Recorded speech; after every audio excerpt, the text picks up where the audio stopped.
You guys know the drill. If I don't get your attention soon, I'll start drilling holes in coins and making keychains. I had to come up with something else besides cleaning. I actually have it. Just like this one. I didn't make that. All right. Let's see. We have a lot to go over tonight. Next month is our last meeting of the year, and it's the auction and force, so I'm sure we'll have food and all those things. Remember to look up the rules of the auction, no more than 5 items, etc., etc. If you plan on participating in that, it's a good time. I enjoy it. I know we have lots of announcements, so Carol, would you like to start? You got a slide for me? What?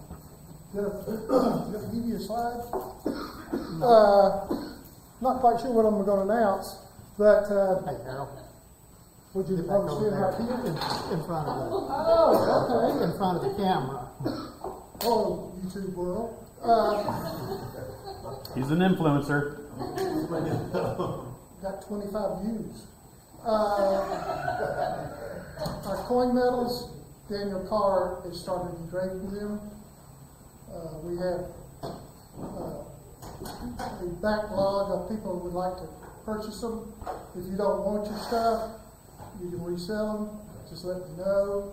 They should be in here in January.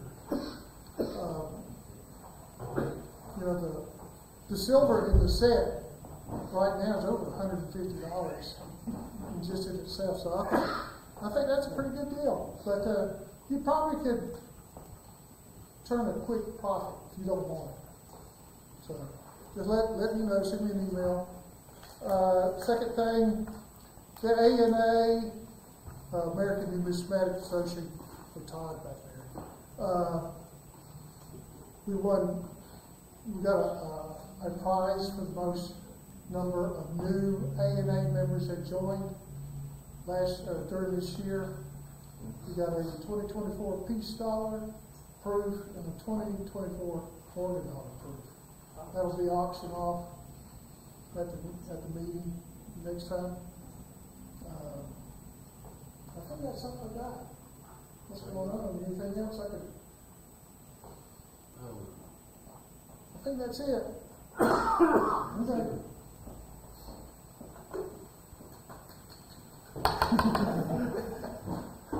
Let's see. I know also next month is technically the vote for officers and board members and officers.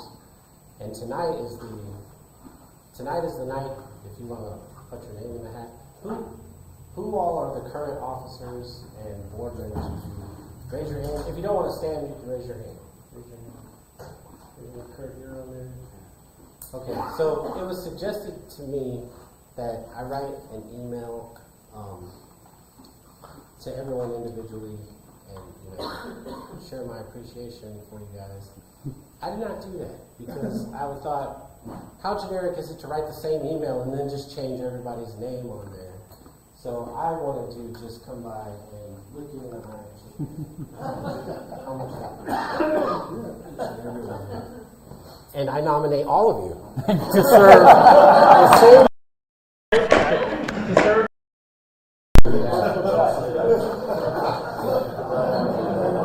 That wasn't scary at all, was it?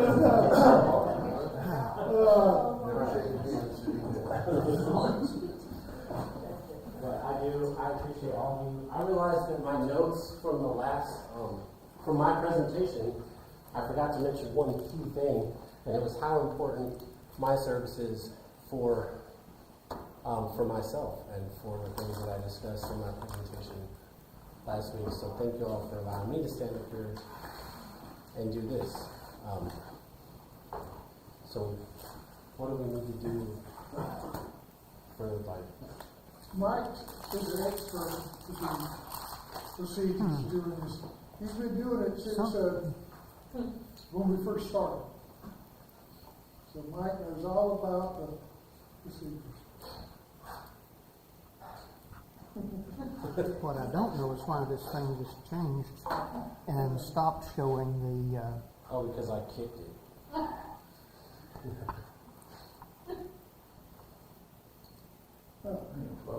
I can kick it again. I've tripped over everything up here so far. you loosen the connection on the computer, but,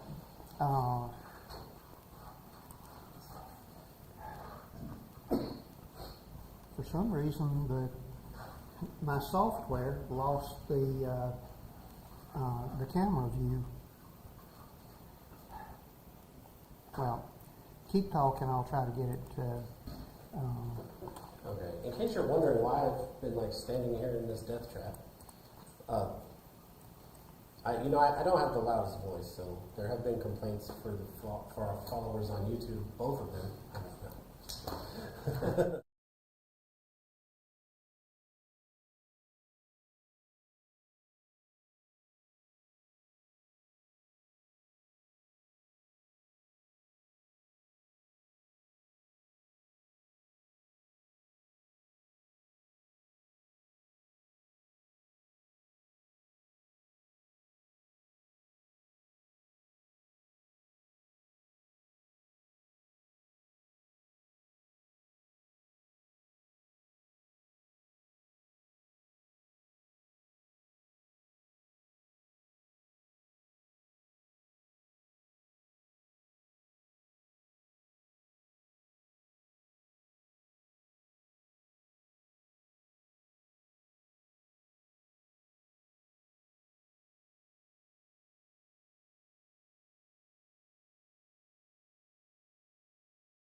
And the doorbell password is, oh no. Did anyone get a chance to read my article in the newsletter? Yeah. Read my article in the newsletter? So, what do you guys think of that? What do you guys think of the market right now? It's very volatile. I don't know that I've lived through enough volatile markets to really know what to do. I know that I have a lot of coins that I would like to sell to buy coins that I really, really want. But everything has been so up and down lately, I've just been holding on to everything that I have. So I will say that about the silver market. I was going to do this at show and tell, but I just can't believe that this coin has like $58 worth of silver in it. I find it hard to believe that, you know, that's what the going rate is. There's a lot of predictions it's going to go a lot higher. Yeah. I'm seeing some investment firms saying silver could hit $160. $160 an ounce by next year. And gold, God knows where it'll go. So a little bit. 4,300 today. I was a marketing research director for a television station for like 8 years. So researching trends was my job. And the other part of my job was manipulating data. So the distant number 3 station in the 79th market in the United States had a full-time position for a guy to massage data and basically tell stories that I wanted it to tell. So if we were doing it on that level, what do you think they're doing it? I mean, data can be manipulated however you like, just by taking out a week here. Changing the scale on the Yeah, slide. changing a date by a couple, changing an age range by a couple years changes a lot of things. So it's really difficult to say, but I listen to a lot of podcasts and things like that, and it's interesting. So the numismatic podcast, the coin show podcast that I listen to, they were all just saying on their last episode that they're just waiting it out. They're like, we're not fooling with this right now. It's going to come back down. And they just sounded so certain with their years of experience. They said, you might not see $300 gold, or their exact words, or even $700 gold, but it's going to come down closer to that at some point. And then you listen to the Money Metals podcast on the other side, and they've got all the technical data. Based on the charts, based on this and that, like, based on everything that happened in 1980, the last time it spiked, gold could go as high as $30,000 an ounce, and all this like weird stuff. So yeah, it's very difficult to determine what's worth paying attention to, what's not worth paying attention to, and also what to do right now. Like, do I just keep buying things that I like, buying numismatically, which that stuff is less affected by spot price unless you get into gold? To throw a general perspective on it, you go and you take a look at where there were spikes on each of the metals in the past. And generally those spikes lasted a period of time until they ended, and the price came down a dramatic amount. But those spikes correlated with other major events in the world. Something had to get solved for the metals to come back down, because something else became a lot more interesting for people to put their money in the metals. Right? So 1980s, we had to get through the super high interest rates and to get past the recession of the early 80s. And then suddenly everything was gangbusters. If you had your money in gold, you weren't having your money in Apple and D-Base and computers and everything else was making way more money than gold was going to make. Gold silver came down. It spiked in 2000, from 2007 to 2011, 4 years following the housing crisis. But then, once the economy was back on its feet again, people started abandoning the metals to get into other things that were growing. I don't think we're past the crisis right now. Right? We're in a debt crisis space and also in a money supply space that everybody knows doesn't make sense. But no one knows what the far side of it is or how long it's going to last. Nobody will ever know in any time, okay? It's not one of those things one knows because it doesn't correlate with any event that ever happened necessarily in the past. That's correct. Okay? Now, the saying is, buy gold and pray for peace. Well, the Because thing is, you got more people advertising now. you know, Well, back then, when I was growing up, yeah, nobody advertised. Now everybody advertises. yeah, right. And there's a lot of interests that want price to go up because they make money on it. So, Well, of course, there's money going down too. I mean, it depends if you're selling short, you can make lots of money too. So, I don't think it's going down anytime soon because I don't think we're past the crisis. And I can't, well, I don't think we'll be past the crisis for a long time, but the question is whether something else comes in the meantime. Correct. Right. And the really cool thing about this spike right now is it's not related, the oil price is dropping. In every other spike of precious metals, oil goes up with it, or it leads gold and silver up. This time oil is cheap, it's like $65 a barrel. And it's gonna, 58. yeah, it's unbelievable. It's just, they are not connected. So it cost up 243 today. Yeah, it's like, what? They're always tied in the past, and so this one's hard to fathom what's really going on. Well, the world is shaky right now. So there's a couple things that I pay attention to. In the short term, historically, three times before when silver went over $50, it never lasted more than 2 weeks. So I'll be curious to see if that extends past the next week. But you said, what should we do? The question is, what should you do? If you're a hobbyist like we are, basically, hey, a lot of the coins are actually low. Paper money is actually low because everybody's putting so much money in bullion. So maybe it's a good time to buy. go with the news. And that was my I don't first know what you're initial. buying, but I can't buy anything for the last month. Prices have been so high. Well, it depends what you collect. You know, people have, they go from niche to niche. Yeah, you have whether both of you guys are talking right now have a very high level of collecting quality. So those things are going to always be That's a nice way to say in it. demand. But the hobbyist thing on a more realistic basis for those who do not collect these sorts of things, you know, I don't worry. I don't think about the price of the coins I buy. I don't think about whether they're going to go up or down. I do this because I enjoy doing it. That's the only reason. That's it. I think that's If I was going to invest in something, I'd go out and invest in real estate, stock market, you know, playing game of commodities, gold, silver, just more commodities. That's very racy stuff, you know. It's not sort of down to earth. But when it comes to coin collecting, I'm interested in the art and the history and that whole piece of thing right there. These cool little pieces of art that people have carried around in their pockets that represent their country. That's pretty cool stuff for me. But it just depends on where you want to come from.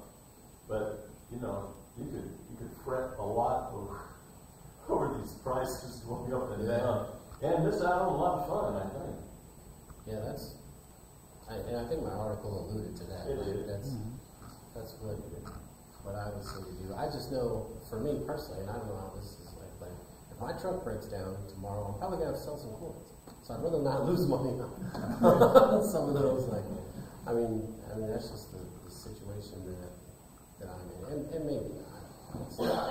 That may be extreme, but the other interesting thing that I've been watching is, you know, it's not the United States that has raised the prices so much lately. It's a lot of other countries who are buying a lot more, and I don't know if it's a rumor, but the information being dealt out there is that China wants to replace 20% of its U.S. dollar assets with gold. But in order to do that, at the current rate they're buying, it would take them like 10 years to do this. So let's just say that's set in stone. That would create a steady increase over 10 years just based off of that alone. But there's other things going around too. I mean, I've even heard on a podcast someone talk about we're buying some of this gold to replace what's missing from Fort Knox and stuff, and stuff like that. So That's a joke. that I don't China opens up their gold to be bought by their citizens, which, I mean, they haven't been around for quite a while. And so they're kind of like the Hotel California, where they're buying gold, but they're not really selling. Well, they also have money. That's another thing. Like, their citizens have money. Like, I did have a discussion about this with the Chinese gentleman who had the table at the mineral show, the jade. We had a great conversation about jade. It's fascinating. And but he was telling me that they historically were very poor, but now that they have all of this, like all the production, that now they have money, and that's gold and things like that are things that they like to spend their money on. So China has never had a middle class until the last 30 years or so. yeah. So it's just a lot. I appreciate the engagement. I actually like the engagement format rather than just standing up here talking. I'm sure you guys wish I'd do that less, probably. I agree with one thing you said. I'm a collector because I like to collect, not for investment purposes. I really claim if you do it only for investment purposes, you're going to burn. Yes, I agree. And that was where I was at, because I think I mentioned I buy what I like. Like sometimes I buy a silver round because it's got something neat on it. You saw my KFC budget. But most of the time I like rare old coins that actually have some wear because they probably have a story to tell.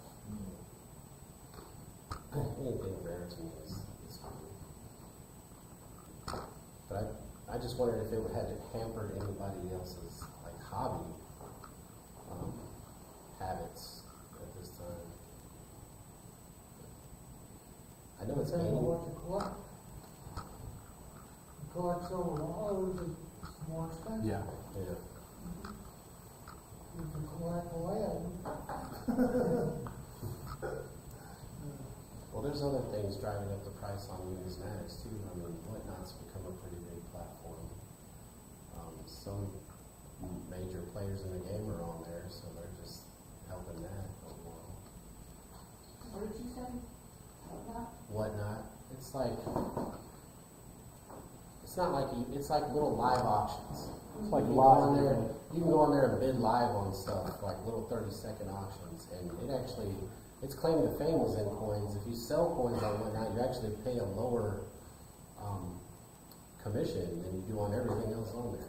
They charge like half the commission for coins. So it's a big platform for that. Now, I mean, you gotta be careful and make sure you go with somebody you trust, but when you go with the more trusted sellers, you also end up paying a little more when you're competing against more people.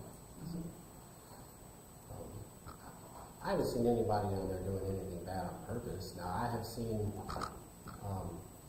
where NGC is graded, like there was some stuff from NGC in the Trader B holder, if you know what that is, that actually was fake, and it got through NGC. They were called out in a podcast that I listened to. I believe it was Opinion.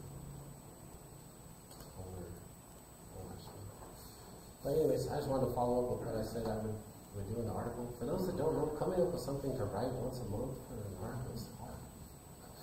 That's why I'm going to contract Aaron to help me out. Aaron writes great articles. All right, Mike, are you ready? So what do we need to do as far as officers and board members and nominations and things? Well, what we need to do or what we ought to do, whatever,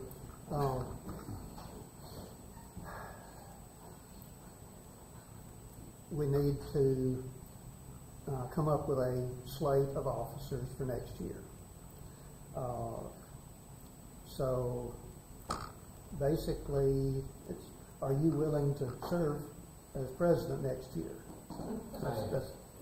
Is there anybody that wants to take the job away from him? Well, I guess we've got the president slot filled in. Vice president? Who's that? That's got that guy down there? Yeah. Are you willing to continue? Yes. Okay. Does anybody want to take the job away from him? I mean, Really, it's great stuff. Pays well. Okay. I'm the treasurer. I'm willing to stick with it, but if somebody else wants to hang on to the money, let me know. I don't hear any volunteers there either. Secretary, short-term secretary, you good for next year? Yes. Anybody wants to take it away from me? Okay. and Board three member. board members, that's Todd, myself, another president, Kirk, Another past president. Yeah. another past president. Yeah. Y'all willing to hang on to them? Can we talk about pay increase? No term limits, no term limits. Doubling it would not be worthwhile. We need to triple the pay for the board members. I'm willing to put somebody's down. Triple zero, There is one little detail. We don't have a separate. Yeah, we do. Oh, my name's Keith. Did you take it? Yeah. I got it. It's changed around a little bit. Gotcha. A lot, actually. So Overload. I didn't fully renew it. Okay, note to self, increased campaign budget, because, No, I really haven't got to use that. I heard the salaries are doubling. That's true. Triple.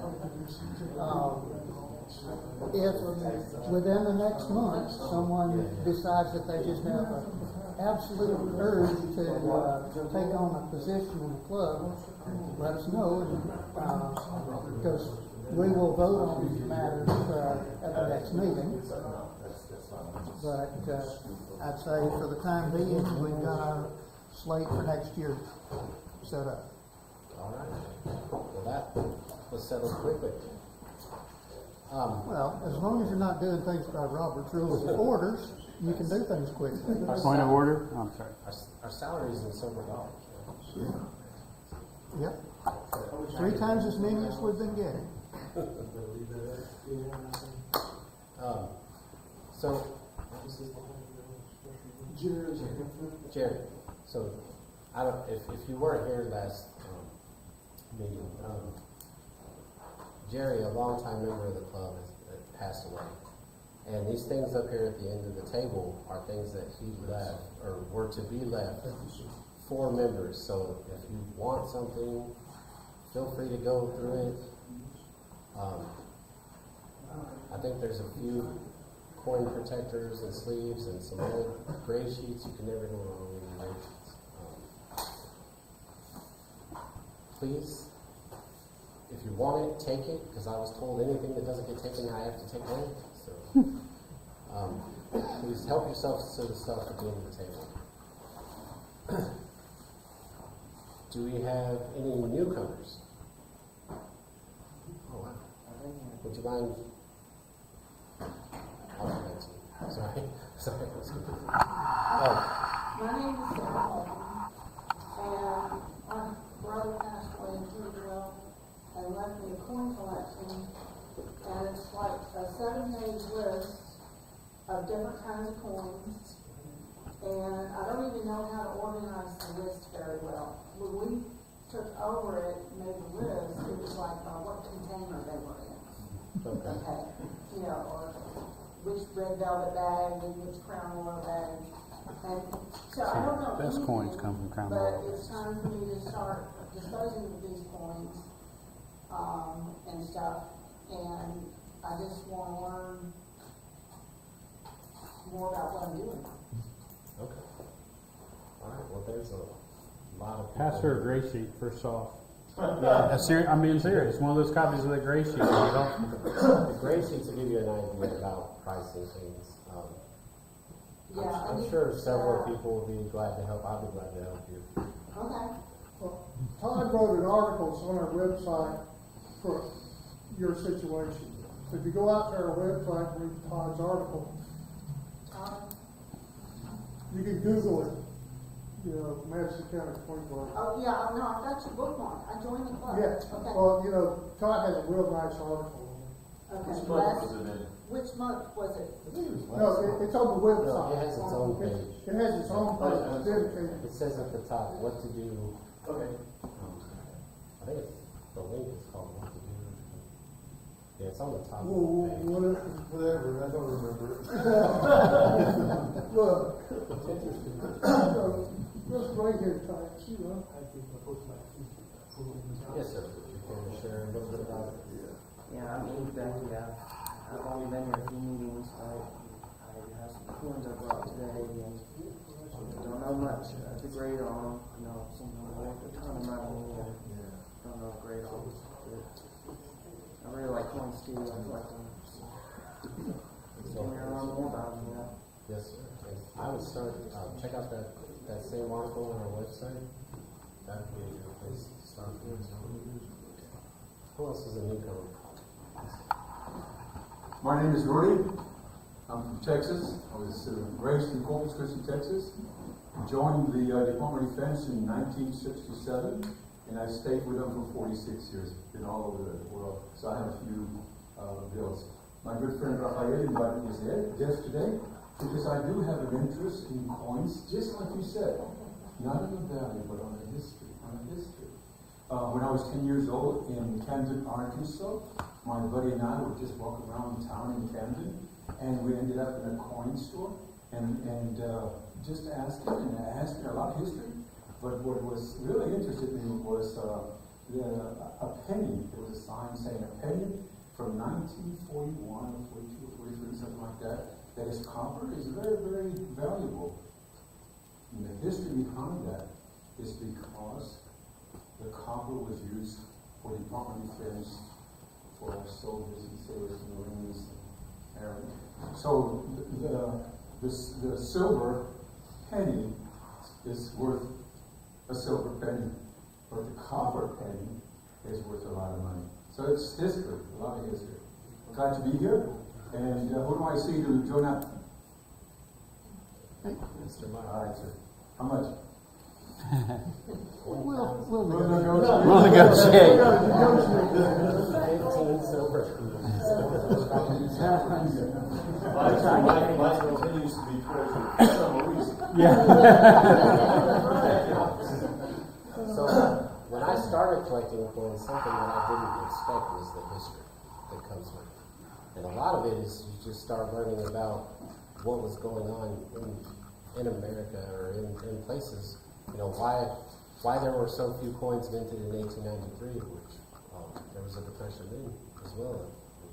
You don't hear about that stuff. I actually hated American history, just to be honest. Like, what they teach you in school was the same boring things over and over and over for 12 years. And I was a big fan of ancient history, like Egyptian and Roman and Greek. And like, since I've been collecting coins, there's a lot of fascinating American history that people just don't know about. A lot of conspiracies. Who else? My name's Steve Guy, and that's my wife Jenny, and she's been collecting cents and so forth, and just more or less to hand down to the kids. She developed dementia, so I kind of took it over, and I got hooked on whatnot. About 2 months ago, and I learned an awful lot. I really have. There's some great people on there that really know their business and use nice things.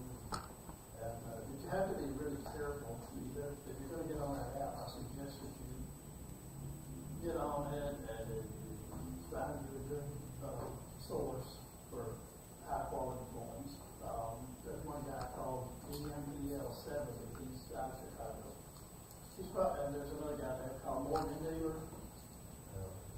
Those guys have stumbled upon a horde of Morgans that's just like thousands of them. And they were all wrapped in 1964, in November, most of them, from people that were collectors at that time. And they wrapped them in tinfoil and they wrapped them in newspaper. And the newspaper still got Oswald and Kennedy and all this on there. So the guy gets on there 3 nights a week, and Thimble does, and he unrolls them one at a time. And they are MS-63, 65, some of them, they're just beautiful coins, frosted, very rare, like RPCs in the Morgan line. And then he does diamonds and quarters and some other stuff too. But what I found out about that app, I'll caution everybody on it, is that I bought quite a few coins for him, but he was selling them. Okay? So all of a sudden the price goes up about 30%. And it shows, you can see the audience levels about 100 or so. And his show started gaining a little popularity. And so I think there might have been some, hey, buddy, get this up for me over here, get this up for me over here, so I need a little more money out of it. So you found some, I've got some Walkers and some Walker Liberties off there that were just like 40% below last night here in town. Those that's stolen. And you just have to just find a bunch of different sellers and watch. And you can get some good deals. Sometimes the volume of the people in the chat are small. And the smaller the chat, the more likely you can get a deal. But yeah, we raise beef for a living. And a hobby, I guess is what you call it. And that's bringing more silver in right now. So, for the first time in 60 years, we started making a little money a beef. But silver is something that we like to tinker with. And nothing to go over around or anything like that. What I've learned just in the last couple of months has been pretty intriguing. I got some great kids and grandkids, that type of thing. But they buy a little bit of raw silver, but not much. I think the demand though is gonna stay high for a while, due to the chips and the green energy sector and so forth. And trepidation about the overall market is a little bit scared right now. Starting to hold a little bit more, especially in the constitutional silver lines. I think they're probably going to be continuing to stay pretty stable for a while. That's just my opinion. Thanks for having me. Thank you.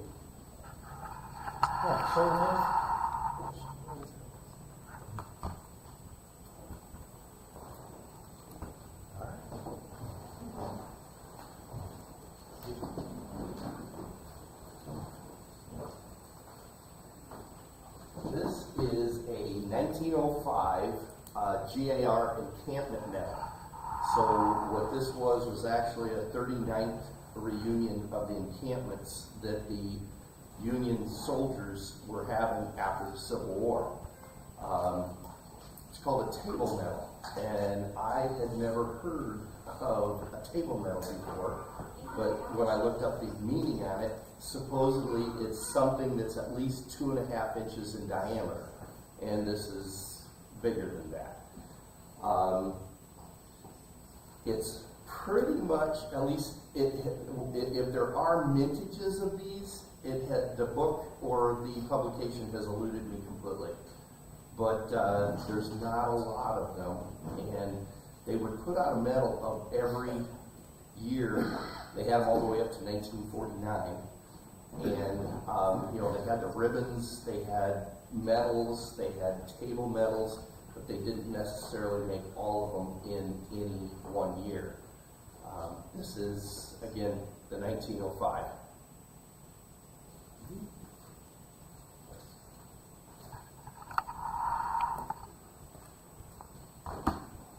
Anybody else? Yeah, I got it. So I've mentioned before that when I have to travel for work or just for fun, I always try to find something numismatic related when I'm shopping, when we're out. And my big investment, not from my profits in gold that doesn't exist, but bought a motorhome, took it on its first trip all the way up to see the fall leaves. My fiance that was here earlier is addicted to antique furniture. We've never been to an antique store before at which I out-purchased her until this trip because there was no way to bring furniture back. So this trip I did several different trips. So I always try to get something that's local. So what I've got are a couple of good fours. 1 cent, and then this one is from West Virginia, and then a 5 cent that's from Virginia. These are both, I haven't even had time to research these. I'm betting because of the location that the West Virginia is coal. The other says supply company, so I'm sure it was at a coal camp area, but I haven't had time to research. So I'll pass those around. Good fours are, especially if you want something local, are a good avenue to look at because the prices haven't gone totally crazy yet for most of them.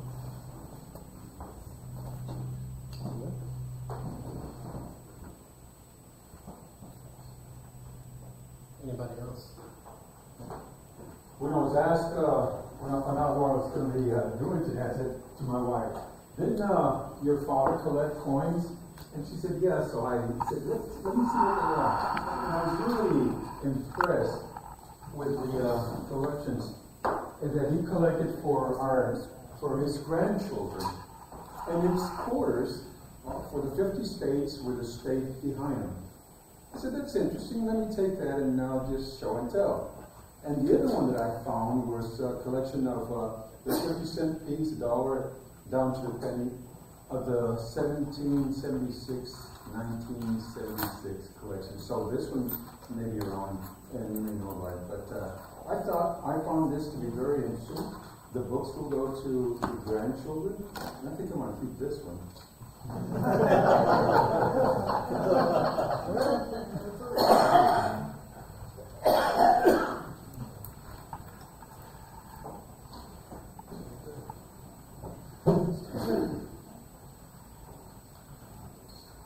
have silver commemorative dollar. This says the Black Revolutionary War Patriots commemorative coin. And I thought it was pretty cool when I found it. It's a proof silver dollar. And it's representing his name was Crispus Attucks. He was part of the Revolutionary War. It's the 275th anniversary. That's the Wasn't he the one that toted that brass gun? yes. That's what I was thinking. Oh, it's pretty cool. Man with Hercules himself.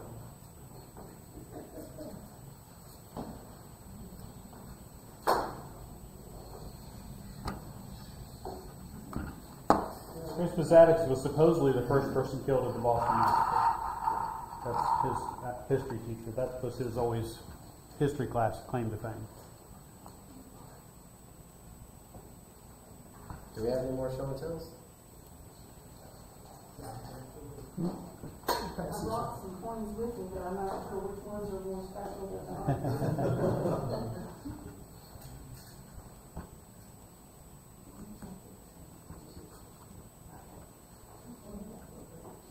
David or you? I'm ready. That's my hair. You want me to put it up there and you can tell what it's just chicken out on it, huh? Okay. Okay, show it up there, Mike, if you can, and David, get ready. Okay, I'm gonna stand back here for this photo. That way I won't. So, that's the coin I talked about, it's like $58 worth of silver. It's 42 millimeters, that's pretty big there. But, It's bigger than a silver dollar, which is what 38 or something. yes. Well, I'm just surprised how much silver this stuff is worth now. There's the reverse. Is it still legal tender? Who knows? I just wonder. At one time it was, back then. Not circulating. That's pretty amazing. What's that? It's amazing. There's no year on it. There is on the other side. Yeah, I can see it. 1976, I think. Oh, that year is the 76. Yeah. Oh, right. Fifth anniversary of That's a independence. Franklin Mint issue that means anything to anybody. That's a nice job. That set sold for $40 back in the 70s. Set. The set. Yeah. I had like, probably about 3 or 4 silver coins or something like that.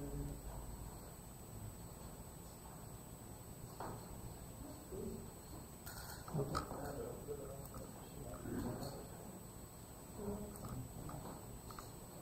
I think we draw the light, it might be better. Can you put that on there?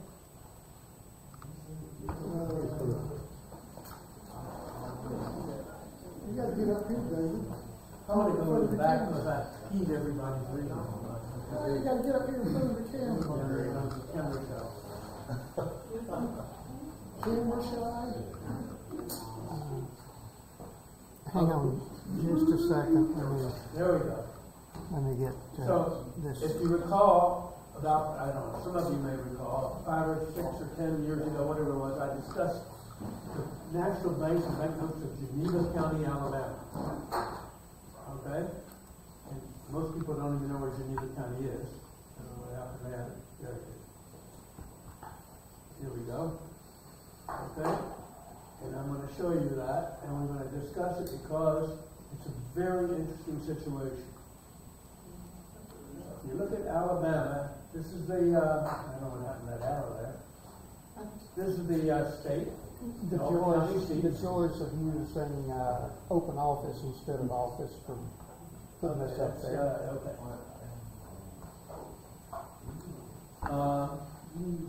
If you look, well, I'm going to go over here now. And this is a map of all the Alabama counties and the town in each county that issued national banknotes. If you notice, there were several counties, no such town existed. So that county, there are no national banknotes in that county. Look at Lawrence County on top, Marion County, Winston County, there are a bunch of them. And a lot of counties only had one town, like our county, Madison. Huntsville had 4 national banks, and no other city in Huntsville issued national bank notes. But if you go to Jackson, you see Bridgeport, Scottsboro, Stevenson. Well, 2 counties had 5 towns that issued national bank notes. Jefferson County, which is not surprising because that's the home to Birmingham, Bessemer, Ensley, which used to be unique, but it's now part of Birmingham. Fairfield, which used to be unique, now part of Birmingham, and Leeds is still a city. And the other county is right here, Geneva County. You're right, there is an issue. It's cute. Okay, but that's what I want to talk about, Geneva County, Alabama. Okay, Geneva County was actually named for the county seat, which is unusual. Okay? And the county seat was named after Geneva, New York, which was the home of the postmaster's wife. And Geneva County was created in 1868 by act of the legislature of Alabama, called number 110, where they took land from Coffeydale and Henry counties. On your way.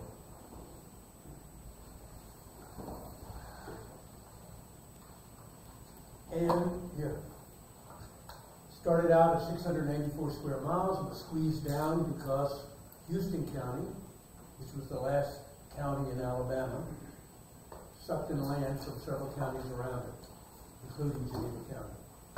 The 2020 population was 26,659, not very large.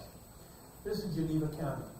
And if you look from left to right, you see Sampson, we'll talk about that, and going up north is Coffee Springs, and coming back to the bottom, Geneva, and going up to the right, Hartford, and then over east, Slocum. And if you look down at the bottom, you'll see a little town called High Note. High Note I only mention because it's mentioned once later in this presentation. Geneva County was never large. In 1930, it hit its maximum population of 30,104 people. Pretty amazing when you consider it's an Alabama county, right? Here are the 5 communities that had national banks. Actually, there are 4 cities and 1 town, the town being Coffee Springs. Here it is. And if you look at the county seats, it's not working too well either. Okay, skip that one. What's amazing about Geneva County, in 5 communities, there were 7 national banks in total. 2 in Geneva, 2 in Slocum, 1 each in Hartford, Sampson, and Coffee Springs. 2 of those banks still exist. They're still active. Family-owned banks for 3 generations. 4 in the case of the Slocum Bank. The first bank was liquidated in 1909. The second bank you see up there, Geneva, went into receivership in 1933, which is not unusual. A lot of banks in this country went into receivership during that period because of the Depression and the bank shutdown decreed by FDR. And the Slocum Bank, still in existence, although it's now called Friend Bank, and it's a Delaware corporation, but based in Dothan, Alabama. So this is the city of Geneva. That's what it used to look like downtown. Pretty rural. That's what it looks like now. Still pretty rural. Yep. And here, First National Bank was founded by somewhat of a Renaissance man named William Holloway. He was in the banking business all his life, but an absentee banker. He lived in Dothan. Later on, he moved to New York City, and he and his wife are buried in New York City. This is the proclamation from the control of the currency that gives permission for this bank to go in business. Remember, all these banks are controlled by the controller of this currency, the United States. And here's their newspaper advertisement when they went into business.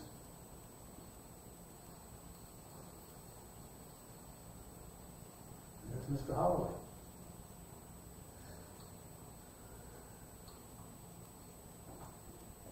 And he was president, like I say, an absentee president. If you look at the cashier, John Reed Clark, if you look at the cashier's wife, Mary Elizabeth Holloway, that was the president's sister. So it's all in the family. So he was really running the bank. And they issued, if you look at this thing, 12,560 notes in 2 different issues, which the second issue, 1882, date back to none are known, and 4 in the first.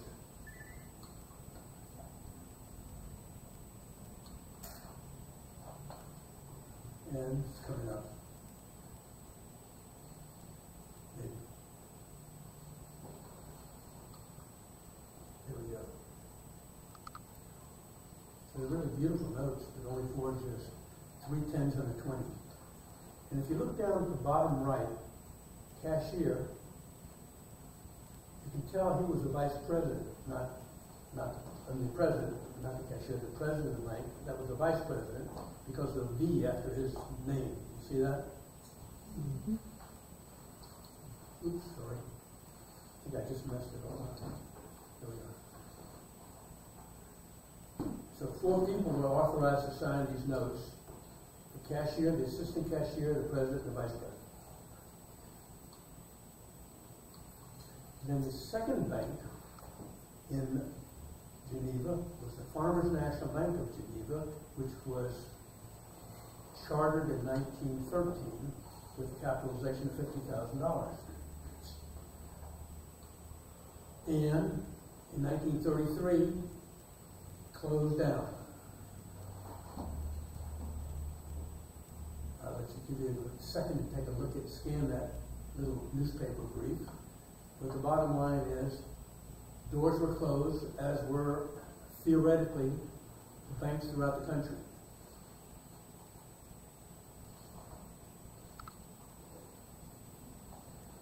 There's another Renaissance man, Colonel Cyrus Alfred O'Neill.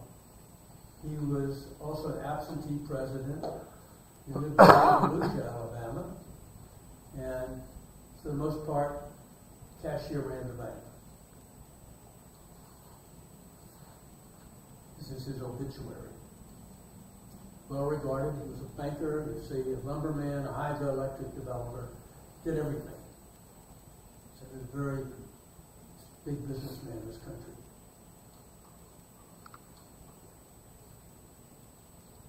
Uh, 11,720 large notes were printed, 12,2808 small notes. It's not a lot of notes if you really think about it. 4 large are known to have survived.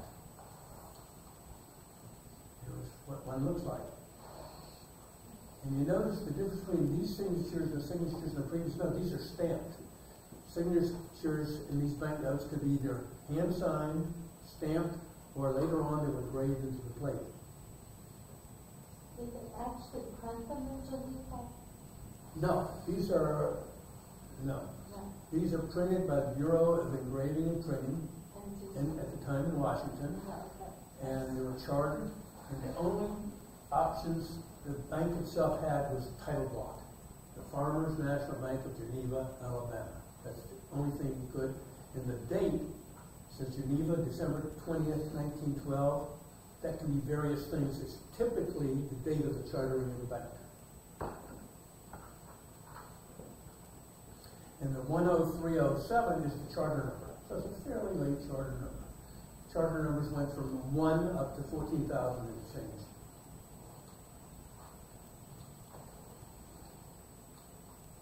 This is the only small note from that bank that is known to exist, and it only showed up a few years ago. I don't know who owns it. Now we're going to Hartford.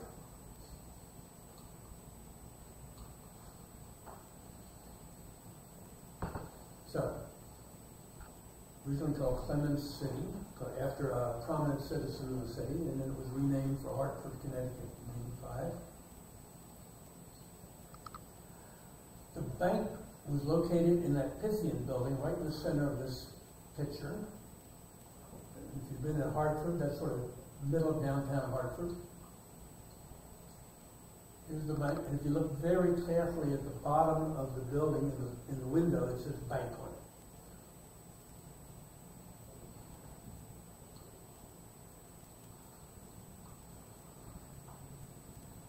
The original president was a guy named L.E. Burford.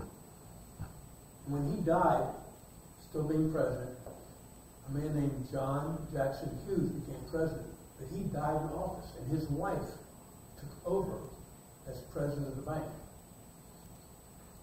And that's unique in Alabama because she was the only female national bank president during the entire national banking era in Alabama.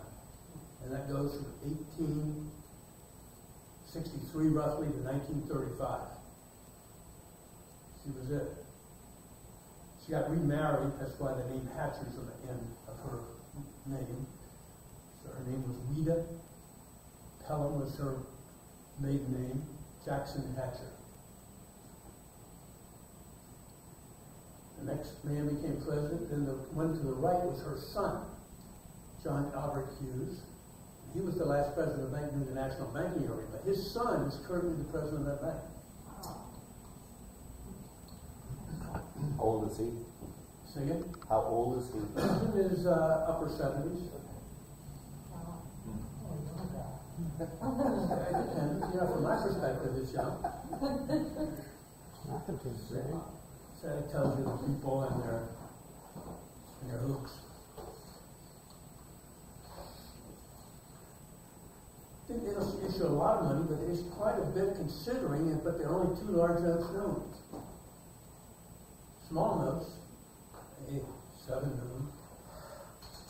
In fact, what you'll see on Geneva, the notes are either unknown, exceedingly rare, very rare, or scarce. There are no common notes in this whole county.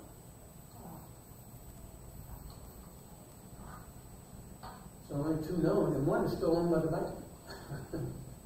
In this one, whose whereabouts I currently don't know, but I knew who owned it.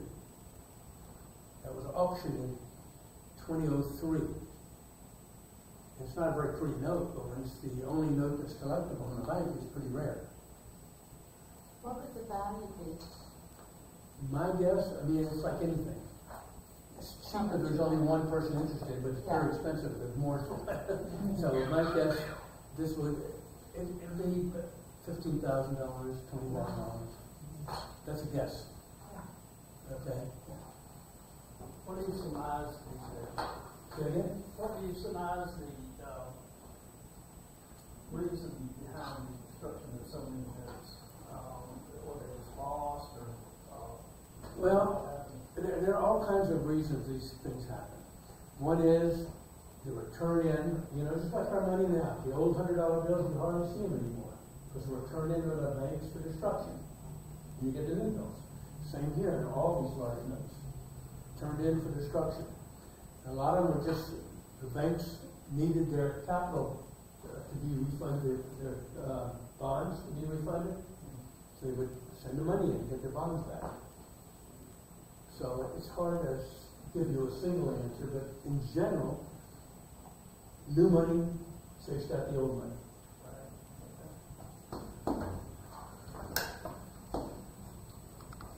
And the small size notes are round but scarce. And that's what they look like. So they're collectible, but if they're only 7, it's a tough thing. Now we go over to Samson. And of course, the city was named for Delilah's husband. And if you look here on the right, you'll see a picture of the actual bank. On the left, you see a postcard of the business street, and on the right-hand building, the piece of it is that same bank. You see? Yeah. That gives you a little perspective on how it's located.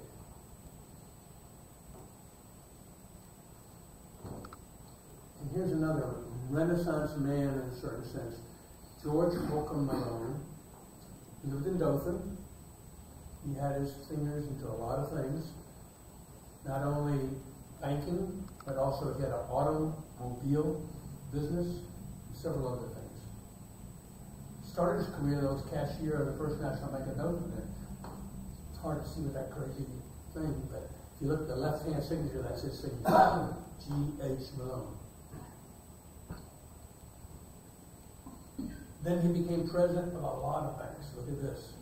Sampson, Abbeville, Elba, Slocum, Headland, Columbia, Florala, and Hartford. So, really prominent guy. So again, an absentee president. And that's very common in this whole world of banking. So David, like in that situation, kind of involved with the event with the banks. Say again? How involved with the event with those multiple He banks? probably signed the things that required presidential signature. That's my guess. He probably put it in front of him and say, sign this. I don't think, that's my guess. I don't think he'd be overly involved other than monetarily involved. He probably had a lot of stock in each of those things. They issued not a lot of banknotes, but strangely enough, there's only a single one known. And no small ones are known. Now the small ones, you'll see, only 594 issued. The 20s are only 6 sheets, and the 10s 93 sheets. And this note was only discovered in 2019. It's a pretty note.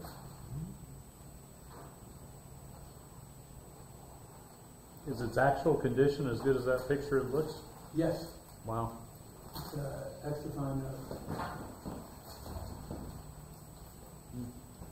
And this bank had an interesting demise. An assistant cashier named A.R. Mooring said he was hit in the head by an unknown assailant. They stole $2,650, got away, and he was wiped out pretty well. The police came in, and then later on the story got a little more nebulous, and he was booked. He got arrested. And this led to a run on the bank, and not only on this bank, a run on the bank in Florala too. And this is out of the Huntsville Daily News. Certainly big headlines. And then the Florala, this poor guy, you found him with a bullet wound to his neck. I don't know if he shot himself or what happened, but that bank went belly up also because of the problems 20 miles away in Sampson. And it said, former bank cashier is gravely accused. Now, I'm not sure the difference between accused and gravely accused, but it must have been very serious. And here it says J.R. Mooring, 1 O, in other places it has 2 O's, so I'm not 100% sure how the name is really spelled. But that, combined with the Depression, this bank went out of business. Now we go to Slocum. It's the second largest city in the county after Geneva. Named for this man who operated a turpentine still and was the Toastmaster. Had 2 national banks. The First National Bank of Slocum, that's how it used to look. And there is commentary that one note exists, but nobody's ever seen it, and it's carried in the records with a question mark. The bank didn't last long. Went out of business in 1960. But there's George Holcomb Malone again. He was president of that bank as well. And see, there's a question mark that I'm carrying forward too. Question? Yes, sir. So, I was trying to figure out, how old is Well, 1939, 1863.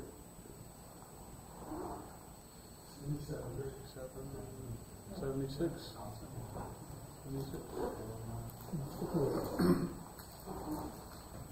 So then we go to the other bank in Slocum. Here's how it used to look. Here's how it looks now. It changed much. You might probably change for the worse.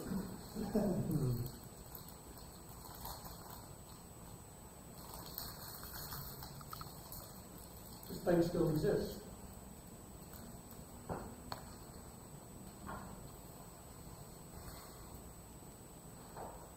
And if you're going to collect a note from Geneva County, this is probably the best bet.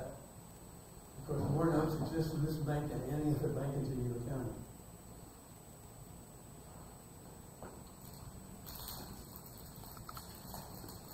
5 large notes. Why didn't they account for $1 notes? Say about when? $1 and $2 notes were only issued from 1863 to about 1870 something. Okay? And that's also true of the $500 and $1,000 notes in these series. So $1 notes in Alabama are excessively rare. There are only 5 known. $2 notes are even more rare. There's only 1 known. David, what is the X after the name? Does that mean anything to you? That's not an X. That's his end of his. That's a T. Sigris. Sigris. Okay. That make sense? Mm-hmm. Oh, yeah. Did his pen run out? Is that? Or is it like a double signature? Let's think. I'm pretty sure. Oh. And the small size, they're collectible. Mainly, there are a number of sheets that were saved by the bank, and those sheets later got cut out a little bit for collectors. And now that bank does business as Friends Bank. It's in Dothan. They have a branch in Slocum. And last but not least is Coffee Spring. You know, Coffee Springs has got a unique geography. It's absolutely circular. A strange city that's fully circular. And this is a town. Coffee Springs, the last census showed it to have 206 people. Originally, it was in Coffee County, which is where Enterprise is now, right? And when they formed Geneva County, this popped into Geneva County, of course. Here's the, I don't know what happened then, bank.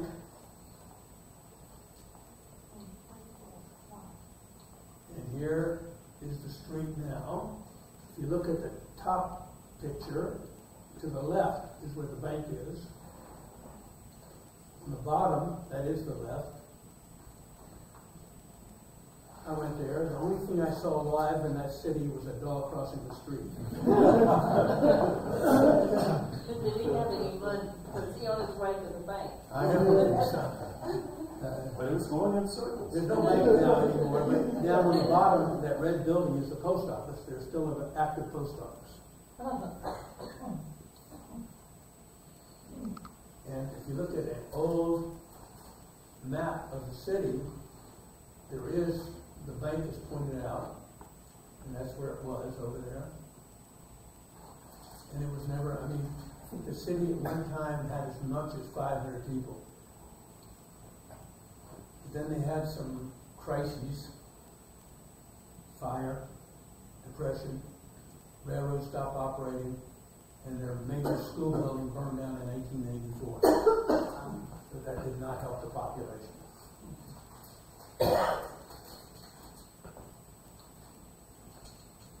This was initially a state bank called the Bank of Coffee Springs.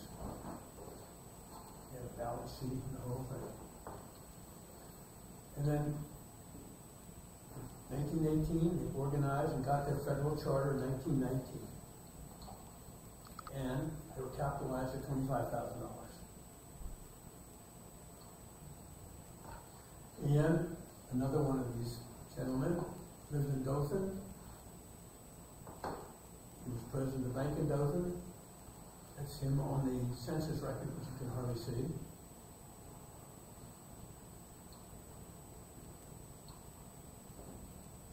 He was president throughout the period of the bank's life, though.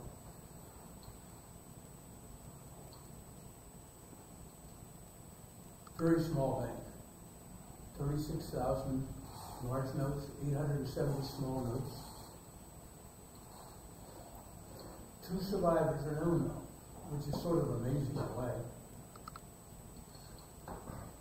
There's one, and I want to point a couple of things out of this. You'll notice on the top is the treasury number in a geographic letter, and here is the serial number. I'm going to get into this a little more in the next slide. The other known note is right here.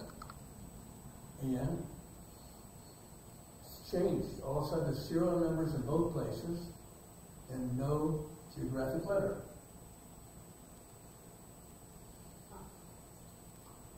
And here's the story behind that. The treasury number was on all large notes issued before September 1925.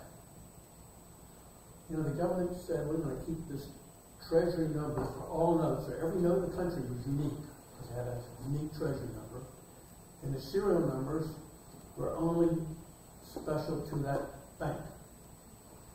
And later on, somebody said, hey, why are we carrying 2 numbers? That makes no sense, right? It's just extra bookkeeping. So, 1925, they went to strictly serial numbers. And then somebody else had a very good idea. So between 1902 and 1924, they overprinted the notes with a geographic letter. They said, for sorting purposes, we'd like to know where they come in. So they had an N for New England, those states. E for the eastern states and District of Columbia. M for the Midwestern states. S for the southern states, a lot of them. By the way, see the PR in the middle there? That's Puerto Rico. They had a national bank too. And W for the western states. And P for the Pacific states. So they had these 6 letters that somebody finally said in 1924, why are we carrying this too? So they got rid of it. That bank also went the way of a lot of depression banks went. Basically, didn't open. If you look down at the bottom, it says, J.L. Crawford, president of the bank, attributed the closing of the $100,000 institution to idle gossip. It's, you know, propaganda has never changed.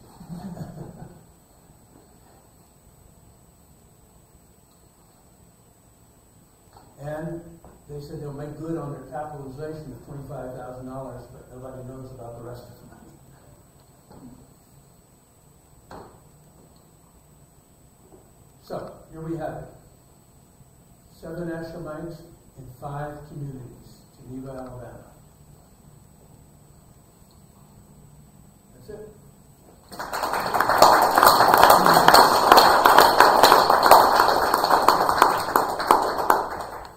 I commend you for your research and presentation. That was fascinating. So much research. Remember that. Why are you that particular interest? I'm interested in Alabama. And I found that to be a county that basically non-Alabamians have never heard of. And not all Alabamians. Right? So I found that interesting. And particularly interesting, a county with less than 30,000 people had 7 national banks. David, how many of those notes do you have? Of those? Yeah. Except for the Hartford note, those are in my collection. Ooh. That's impressive. Your knowledge on the subject is... Yeah, so I'm a collector. Michael. Are we ready for some giveaways? Yes. Yeah.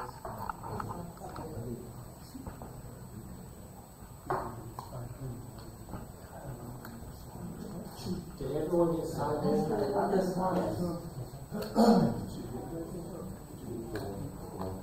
got signed in? Everybody got the show and tell passed back around to everybody? He's got a couple show and tell. Tokens are still right here. I went into the lights and lights. Your eyesight's like mine. 27.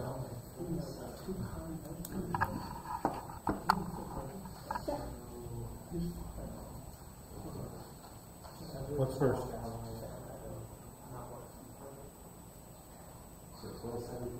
Yep, 27. Let me just say that's pretty cool. Well, we have one blank here, so it's only 26 people. Makes me small. Sorry. But if anybody didn't sign up and just didn't tell us, now it's not. All right, okay. First prize we're going to do is the Alabama Innovation Award. Please circulate.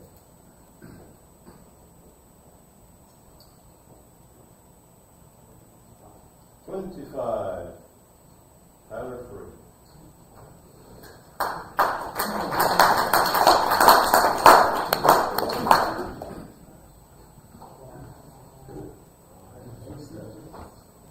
We have two 1/10-ounce baby walking liberties.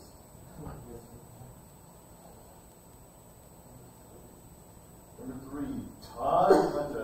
And Dave those. They're made out of silver. Probably $300 right here. Wait a minute, it might be. You got somebody else. You never know. All right, and last but not least, the 2024 ASE American Silver. Cool. Fresh out of the bowl. 21, Jeff Meyer.